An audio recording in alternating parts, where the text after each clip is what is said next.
여러분, 안녕하십니까? 오늘 우리가 함께 은혜를 나눌 하나님의 말씀은 로마서 7장 되겠습니다.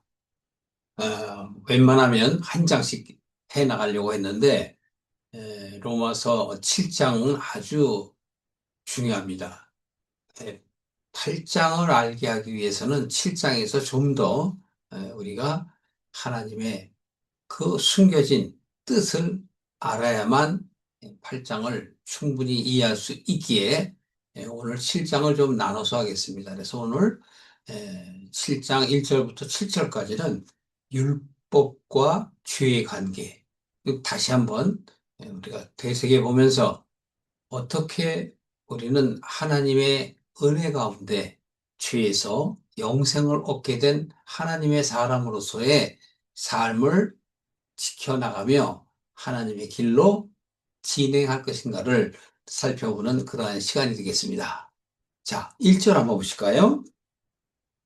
형제들아, 내가 법 아는 자들에게 말하노니 너희는 율법이 사람이 살 동안만 그를 주관하는 줄 알지 못하느냐. 여러분, 율법은 언제까지요? 사는 동안에만. 그러면 산다라는 것은 두 가지 의미가 있습니다.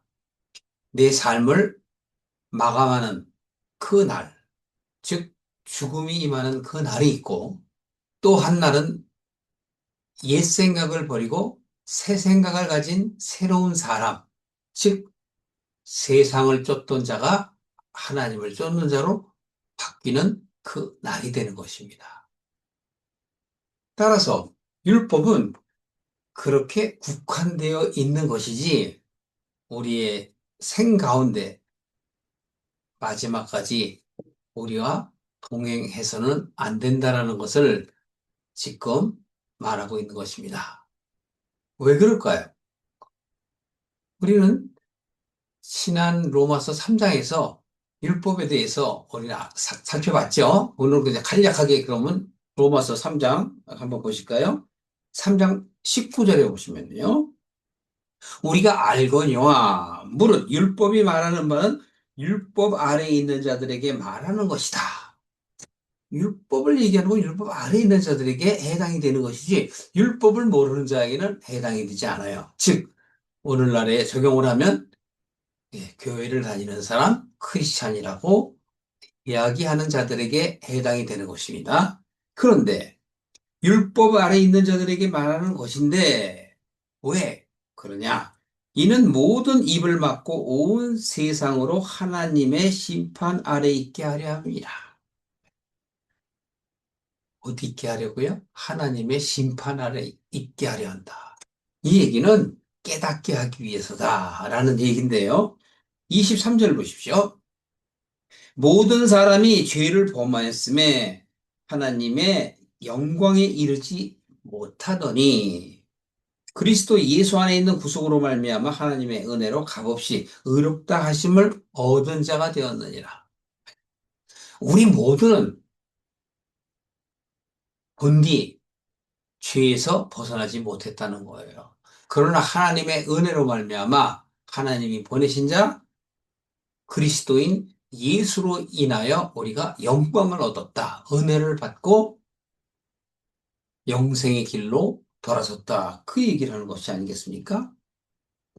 그렇다면 오늘 이제 7절까지의 내용은 3절까지는 한 남편과 아내의 비유를 들어서 이야기하는데 그냥 흘려보내면 뜻을 이해하지 못합니다. 여러분, 성경은 모든 것이 비유의 말씀이라고 그랬죠? 예수님께서도 제자들에게 비유가 아니고는 말씀하지 아니하시더라라는 복음서의 내용이 있죠. 그 내용은 바로 무엇을 얘기하냐면 때가 되어야만 된다. 바뀔 준비가 되어야만이 하나님의 말씀을 들을 수 있다는 거예요. 지금 여러분들이 제가 무엇을 여러분들에게 전하고자 하는 것이 이해가 됩니까? 그 의도가 느껴져요? 그렇지 않고 그냥 성경을 봐서는 이해가 될 수가 없는 것입니다. 성경의 모든 역사와 사건들은 하나님의 뜻을 알기 위해서 하나님께서 우리에게 준 펼쳐놓은 장이에요. 우리는 그 안에서 하나님의 뜻을 깨달으면 되는 겁니다. 그런데 우리가 그것을 깨닫지 못하면 오늘 말씀을 이해하지 못하게 될 것이에요. 자, 구약 성경의 신명기 24장에 보시면 남자와 여자에 관한 이야기가 나오는데 이것은 어떤 가정사에 대한 규례라고 생각을 하시면 안 됩니다. 신명기는 우리가 지켜야 한다는 거죠. 하나님께서 우리에게 명하신 것을 지키라 하는 것이 신명기고 이 내용들은 출애굽 이후에 하나님께서 하나님의 백성들에게 말씀하신 것인데 우리는 그 안의 내용의 뜻을 이해를 하셔야만이 성경 전체를 이해할 수 있는 거예요. 어쨌든 한번 봅시다. 24장에 1절에 한번 보십시오. 사람이 아내를 취하여 데려온 후에 수치되는 일이 그에게 있음을 발견하고 그 여자를 기뻐하지 않게 되므로 이혼 정서를 써서 그 손에 쥐어주고 그를 자기 집에서 내어 보내라 라고 얘기합니다. 이거 뭐예요? 결혼하기 전에 여한 예, 결혼을 유지할 수 없는 어떤 그런 일들이 있었다면 내어보내라는 거예요. 근데 그냥 내어보내지 말고 이거 어떡하라고요? 이혼 증서를 써서. 근데 설교를 할 때 이혼 증서에만 포커스를 맞춰요. 왜냐하면 당시에는 여자 혼자서 독립을 할 수가 없었습니다. 그렇기 때문에 이혼 증서를 써주면 그가 다른 남자에게 혼인을 해서 먹고 살 수 있게끔 해주라는 배려의 말인데 성경에서 그런 얘기를 하는 게 아니에요. 사람들이 살아가는 이 사회생활 속에서 인간 관계 속에서 하나님의 뜻이 담겨져 있다는 것을 우리는 알아야 돼요. 그런데 보십시오. 그 여자가 집에서 나가서 다른 사람의 아내가 되겠지만 또 그 후부가 즉 재혼한 그 남자가 그 여자를 미워하여 이혼 증서를 써서 그 손에 주고 그를 자기 집에서 내어 보냈다. 그렇다면 혹시 그를 아내로 취한 후보가 또 죽었다. 이렇게 치면 두 가지 사유가 되면은 그 여자는 자유함을 얻을 수 있다는 얘기예요. 또 그러면 그 여자는 계속 자유함을 얻는다. 거기에 맞춰 있는 게 아니고 4절 보십시오. 그 여자는 이미 몸이 더럽혀졌은즉 그를 내어보낸 전부 즉 먼저 남편 첫 남편이 그를 다시 아내로 취하지 말지니라. 이 일은 여호와 앞에서 가증하다. 내 하나님 여호와께서 내게 기업으로 주시는 땅으로 너는 범죄케 할지 말지니라. 하나님이 주신 땅이 왜 갑자기 나와요? 아, 그렇다면 성경에서 얘기하는 땅은 거룩한 땅을 얘기하는구나. 거룩한 땅은 누굴 얘기하는 걸까요? 구원받을 자를 얘기하는 거예요. 그래서 창세기 때부터 하늘과 땅 이야기가 나오는 겁니다. 그럼 이 땅은 준비된 땅이 있고 준비되지 못한 땅이 있어요. 그렇다면 이것을 의인화시키거나 또는 비유로 성경에서는 나온다라는 것을 그냥 감안하시고 오늘 여기서 이야기하는 그 뜻은 뭐냐? 즉, 아내와 남편 얘기예요. 왜 이 얘기를 하냐면 우리가 오늘 7장 2절 3절에서 나오기 때문에 먼저 보는 겁니다. 그럼 여기에서 그 첫 남편에게 버림을 받은 것이 아니라 자기가 숨긴 죄를 인하여 쫓겨난 거잖아요. 그러나 그 남편은 이혼 증서를 써줘서 어떻게 했어요? 배려를 한 거잖아요. 그녀로 하여금 살아갈 수 있게끔 한 거잖아요. 결국은 여기서 지금 얘기하는 이 여자, 남자는 바로 무엇을 얘기할까요? 나를 얘기하는 거예요. 나의 영적 마음을 얘기하는 겁니다. 내가 여러분이 크리스찬이라고 하면서 하나님과 하나가 되어야 되는데 하나가 되지 못하면 예수님과 하나가 되어야 되는데 하나가 되지 못하면 돼요, 안 돼요? 잘 모르시겠어요? 이걸 신약에 가면 예수님께서 이렇게 말씀하세요. 너희는 나의 아내라고 말씀을 하시기도 해요. 물론 친구다, 자녀다 이런 말도 하지만 비유가 그렇다는 얘기입니다. 이 이야기는 무엇을 얘기하냐면 하나님이 남편이 되셔야 되겠고 여기 성경에서 얘기하는 신명기에서 아내와 남편 얘기는 바로 남편을 온유한 하나님이란 뜻이에요. 하나님과 하나가 돼야 되는데 하나님과 하나가 될 수 없는 그런 결격 사유를 갖고 있다라는 건 하나님과 마음을 연합하지 아니하고 다른 데 마음을 두고 있다라는 것이죠. 그걸 감추고 하나님께 온 거예요. 오늘날도 그렇지 않습니까? 기독교인이 되겠다고 하면서 교회에 다니고 신앙생활을 하는데 정작 준비가 되어 있습니까? 아니지 않습니까? 신약에 가면 그래서 열처녀의 그 비유가 또 나오는 거예요. 결혼하기 위한 10명의 기름을 준비한 그 신부들, 그 중에서 기름 준비한 여인과 기름을 준비하지 않은 여인. 그러니까 성경은 구약 때서부터 쭉 흘러내려오는 것을 여러분들이 간파하지 않으면 알 수가 없는 거죠. 자, 정리할게요. 그래서 무슨 얘기를 하는 것이냐? 결국 어떤 하나의 가정사의 규례를 얘기하는 것 같지만 실제적인 거예요. 네가 하나님을 믿겠다 하면서 옛 것을 참지 못하고 그것이 드러나게 되면 하나님께서는 어떻게 한다? 배려해 주신다. 그러니까 우리는 여기서 자꾸 또 도덕적 개념 갖고 이혼증서 써줘야 된다, 어떻게 배려를 해야 된다, 뭐 그런 얘기가 아니고 영적인 얘기를 하는 거죠. 여러분 마음속에 신앙생활을 제대로 하겠다고 마음을 굳건히 먹고 하나님과 언약을 했잖아요? 나 이제 크리스찬 되겠습니다. 그런데 자꾸 옛것으로 가면 어떻게 돼요? 옛사람과 결혼하는 거예요. 그러면 더럽혀졌잖아요. 그러면 그 여인을 다시 내가 받아들이면 되겠어요? 그 다시 받아들이는 것도 누굴까요? 그것도 나예요. 온전한 나의 생각. 온전한 나의 생각이 더럽혀진 그 옛 생각으로 되돌아가서는 안 된다는 걸 얘기하는 것이고 그 생각을 너의 것으로 만들면 하나님께서 너를 범죄하다고 얘기하는 거예요. 그래서 땅을 범죄케 했다 얘기하는 것입니다. 하나만 더 보고 가실게요.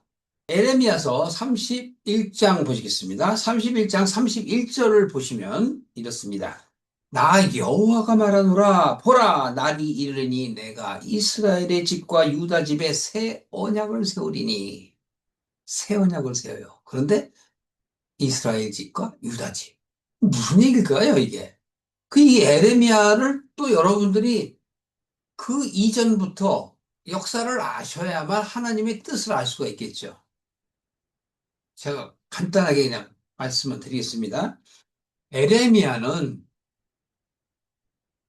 남유다가 멸망하기 전, 즉 그 당시의 왕들이 요시아 왕서부터 므낫세 왕, 그리고 여호와긴, 그리고 맨 마지막 왕이 시드기야인데 그 시절에 있던 에레미야예요. 그 BC 한 700여 년, 이사야 시대 때보다 약간 아래, 그 시대 때, 680년에서 700년 그 사이, 그때의 선지자인데, 하나님께서 에레미야의 환상으로 임하시고, 그 나라가 어떻게 될 것인가, 또 이스라엘인들은 어떻게 살아야 할 것인가에 대해서 얘기하는 거죠. 그 당시에는 이미 분열 왕국으로서 북이스라엘이 멸망을 했고 남유다만 남아 있을 때를 얘기하는 겁니다. 이때에 왜 이렇게 이야기하느냐? 남자, 여자 얘기가 여기 또 나와요. 나 여호와가 말하노라 날이 이르니 이스라엘의 집과 유다 집에 새 언약을 세우겠다라는 것은 조금 전에 말씀하신 것처럼 먼저 언약이 이루어지지 않았다. 다시 말해서 너희들이 나를 배반했다는 거잖아요. 그런데 32절 보세요. 나 여호와가 말하노라 이 언약은 내가 그들의 열조의 손을 잡고 애굽 땅에서 인도하여 내던 날에 세운 것과 같이 아니할 것은 이게 조금 전에 제가 말씀드린 하나님께서 그들을 출애굽할 때 그 약했던 그 약속. 그런데 내가 그들의 남편이 되었어도 그들이 내 언약을 파하였습니다. 여기서도 보세요. 하나님께서 내가 그들의 남편이 되었다. 근데 너희들은 아니라는 거잖아요. 하나님이 파했나요? 아니요. 그들이 파했단 말이에요. 그래서 33절에 이렇게 말씀하십니다. 그러나 그날 후에 내가 이스라엘의 집에 세울 언약은 이러하니 어떤 언약일까요? 내가 이스라엘에 세울 언약은 곧 내가 나의 법을 그들의 속에 두며 그 마음에 기록하여 나는 그들의 하나님이 되고 그들은 내 백성이 될 것이라. 이날이 돼야 돼요, 이날. 세월 언약은 내가 나의 법을, 하나님의 법, 하나님의 뜻이에요, 이건. 하나님의 뜻을 그들의 속에 두고 마음에 기록하시겠다. 그래서 신약 때 히브리서 기자는 이걸 다시 한번 크리스천들에게 얘기하는 거예요. 이 히브리서 8장 10절에 나오잖아요. 그날 후로.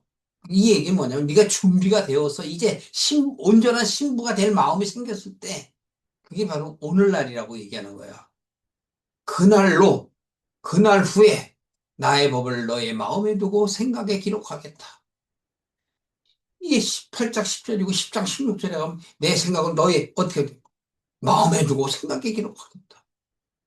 생각에 두고 마음에 기록하고 마음에 두고 생각에 기록. 이거는 하나님께서 우리의 믿음 안에 하나가 된 것, 즉 남편과 아내로서 하나가 된다라는 것을 얘기하는 거예요. 한 가지만 더 볼게요. 27절 한번 보세요. 여호와께서 이렇게 말씀하십니다. 보라, 내가 사람의 씨와 짐승의 씨를 이스라엘의 집과 유다 집에 뿌릴 날이 이르리니 아직 안 됐어요. 이르리니 무슨 얘기일까요? 이스라엘의 집, 유다 집, 사람의 씨와 짐승의 씨. 그럼 벌써 다르잖아요. 그러니까 성경은 이렇게 하나님께서 은유로 말씀하는 걸 이해하지 못하면 안 되는 거예요. 사람의 씨는 뭐예요? 하나님이 원하는 신부가 되는 참 사랑. 그걸 사람의 씨라고 얘기해요. 자기의 주관을, 자기를 고집하고 하나님을 따르지 않는 자, 그걸 유다집, 짐승의 씨. 잘 이해가 안 되죠? 여러분들이 그래서 성경을 봐야 돼요. 이 얘기는 바로 뭐냐면 또 가면 창세기까지 또 가야 돼요. 창세기에서 다 얘기한 거예요. 결국은 아브라함과 이삭과 야곱의 길로 가라 그랬죠? 들은 적 있죠? 예. 결국 성경에서 나오는 아브라함, 이삭, 야곱은 그들이 믿음이 좋아서 하나님이 사람이 된 것이 아니고 하나님의 은혜로 말미암아 이들이 변화되어 온전한 신부가 된 그 장면들을 얘기하는 거예요. 그러나 야곱의 12아들 중에 요셉이라고 있죠. 그 요셉 때만 해도 모든 세상을 감내하며 즉 환경을 이겨내며 애굽에서 승승장구하고 그러나 그들은 420여 년이 지난 후에 애굽의 종의 위치로 떨어져요. 그러니까 그런 역사적 사건들은 다 우리의 신앙의 믿음의 높고 낮음을 얘기하는 거예요. 그것은 하나님께서는 우리에게 사람의 씨를 주고 싶은데 우리는 짐승이 되어 사람의 씨를 받지 않아요. 겉으로는 하나님을 경외한다, 예수님을 믿습니다, 그 교회를 다닌다 하더라도 그 수준에 오르지 못해요. 그래서 자기 신앙, 그걸 바로 유다집 짐승의 씨를 가진 자라고 얘기하는 거예요. 하나님의 씨를 가진 자는 준비된 자를 얘기하는 거예요. 그래서 우리가 조금 전에 신명기의 남자, 여자 얘기할 때 그 여성에 가는 것도 여성이라는 건 씨를 받을 땅을 얘기하는 것이고 밭을 얘기하는 거예요. 신약에 오면 씨와 밭의 비유. 그러니까 하나님의 씨를 잘 받아야 되는데 하나님의 씨를 받지 않고 자기가 가장이 되는 거야. 그러니까 자기가 남편이 되는 거. 그게 짐승의 씨, 유다집이라고 얘기하는 거예요. 그래서 성경에서 북이스라엘과 남유다로 분열 왕국을 하나님께서 만드시고 결국은 그들이 한 거지만 그 만들어진 가운데서도 다시 연합하여 하나가 되게 하려고 북이스라엘이 먼저 이시로 멸망하게 됐죠. 그러면 남유다로서 정신 차려야 되는데 안 차려요. 그래서 이렇게 선지자들 계속 보냈잖아요.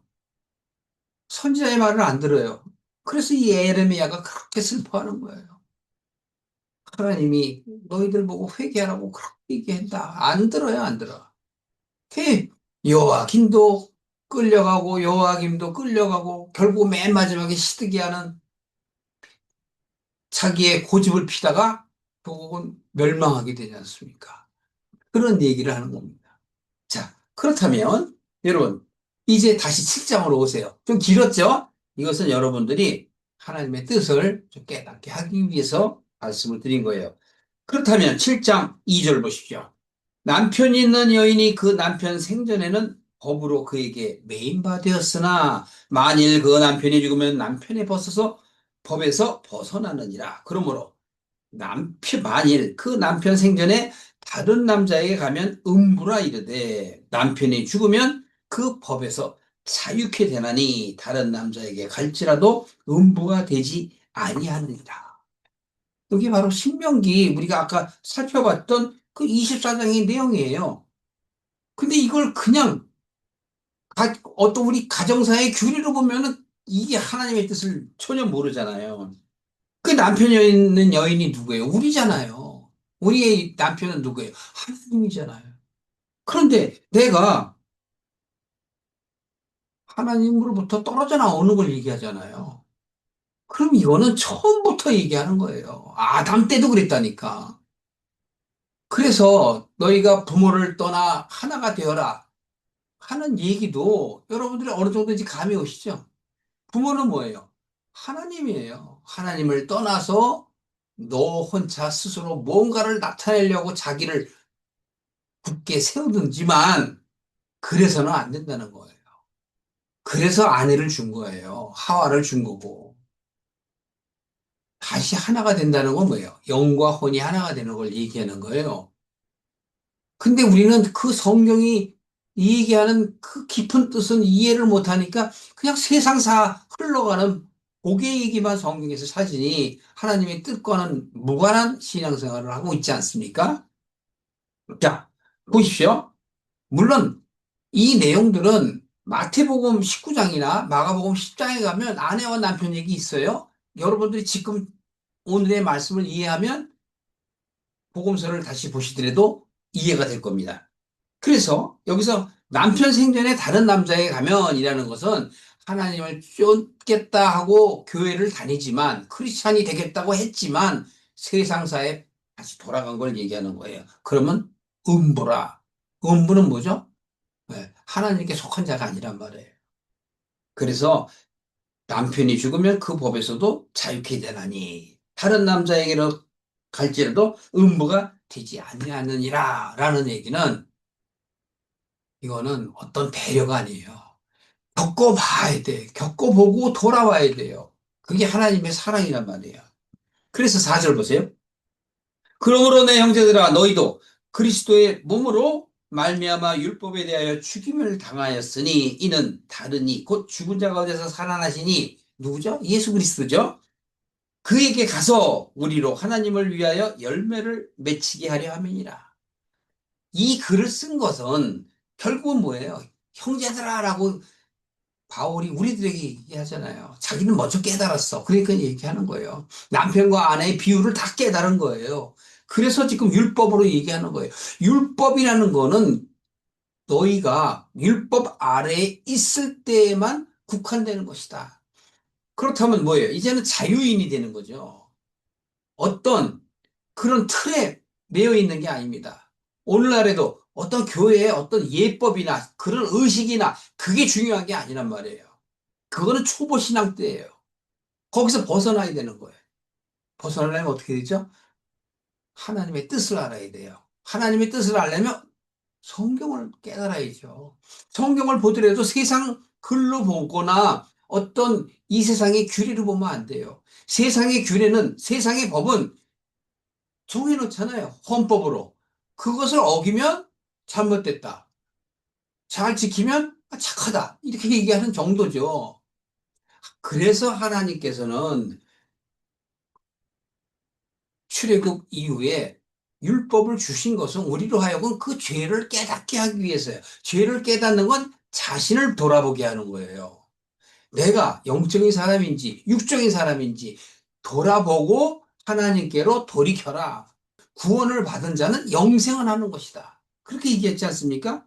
마지막은 영생이요. 죄의 삭은 사망이다. 내가 하나님께로 가지 아니하고 세상으로 돌아가는 것, 그게 죄의 싹이란 말이에요. 결국 하나님과 하나가 되지 못하고 자기 생각대로 사는 사람은 하나님과 관계가 없죠. 그래서 여기서도 이제 5절 보시면 우리가 육신에 있을 때는 율법으로 말미암는 죄의 정욕이 우리 지체 중에 역사하여 예. 그렇잖아요. 당연하죠. 우리가 세상의 마음을 두고 있으면 세상이 나를 누르잖아요. 미혹하고.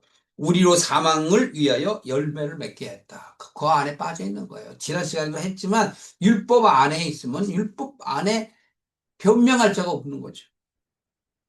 따라서 6절에 보시면 이제는 우리가 얽매였던 것에 대하여 죽었으므로 율법에서 벗어났으므로 이러므로 우리가 영의 새로운 것을 섬길 것이요 의문에 묵은 것으로 하지 알지니라.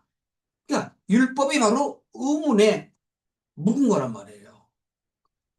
우리가 이제 어린아이가 돼서는 안 된다는 얘기예요. 초보 신앙에서 벗어나야 하나님의 뜻을 알고 올바른 신앙생활을 할 수 있으며 자유케 된다는 것이에요. 그게 천국이 내 안에 임하는 거예요. 그래서 이렇게 7절에 얘기합니다. 그런즉 우리가 무슨 말을 하리요? 율법이 죄냐? 그렇지 않다.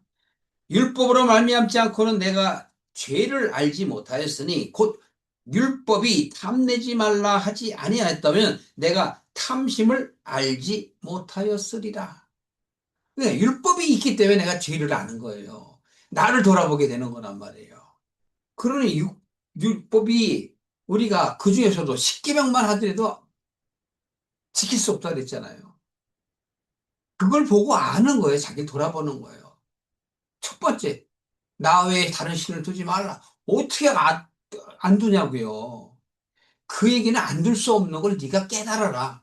그래서 네가 세상의 가치를 쫓는 너의 사고를 돌아보면서 버릴 준비를 해라.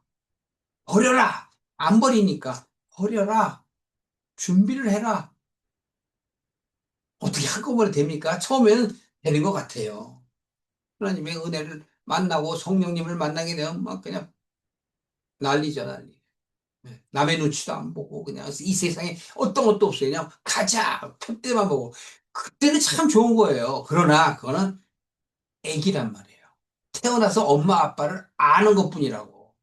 이제 그때부터는 이제는 자라야 되잖아요. 유아, 아동기, 또 청년기, 중년기 이런 세월의 흐름을 통해서 자기를 깨닫는 게 인생이란 말입니다.